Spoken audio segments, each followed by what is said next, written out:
Hello, welcome to another edition of Only in Illinois, your weekly video recap from Reboot Illinois. I'm Madeline Dubeck here today again with Matt Dietrich, our executive editor, and we had some action on Chicago pension reform this week. Right. A week ago we had action and it ended up in the pension reform bill from Chicago Mayor Rahm Emanuel being stalled in the General Assembly.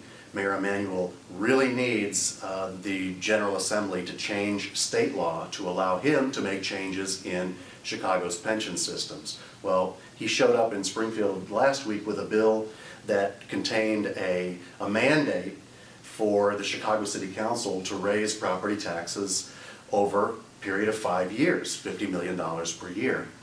Lawmakers in Springfield said, we are not going to be the scapegoats for the Chicago City Council raising property taxes for homeowners in Chicago.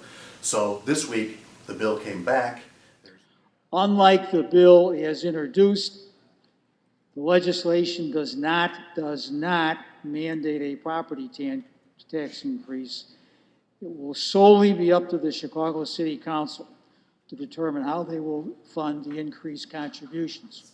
These bills apply to only 2 out of 5 pension Correct. funds for the city of Chicago. Which 2 are in, which 3 remain? What are the details? The two pension systems that are covered by the bill approved this week are the Chicago municipal workers, which are the kind of the white collar city workers, and the laborers. Still remaining though, and this is the big one, are the police and fire pension funds and the city's teachers fund.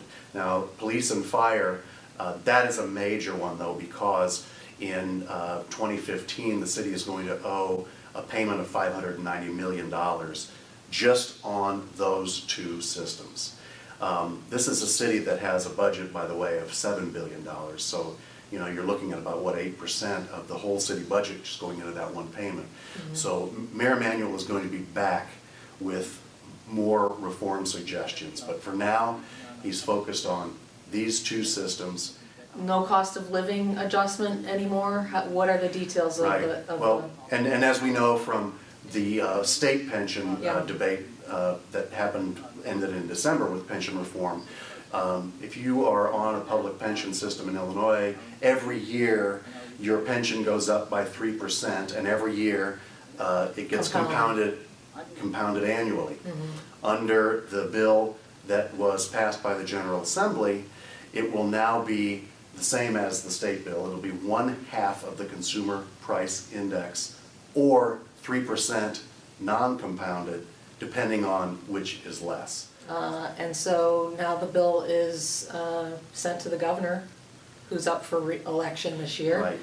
What does he do with this? Well, Governor Quinn was very adamant when it showed up, when the bill had that property tax language in it. He didn't want to be giving a budget address where he promises everybody $500 in property tax relief and then put his signature on a bill that specifies you must raise property taxes by X amount. With that language out, I don't think Governor Quinn now has any choice but to sign it. To not sign this bill would be to go against everything that he has preached ever since he became governor. He's talked about what a crisis this is. You know, you have a lot of talk now about Chicago becoming the next Detroit, even though Mayor Emanuel doesn't like to talk about that.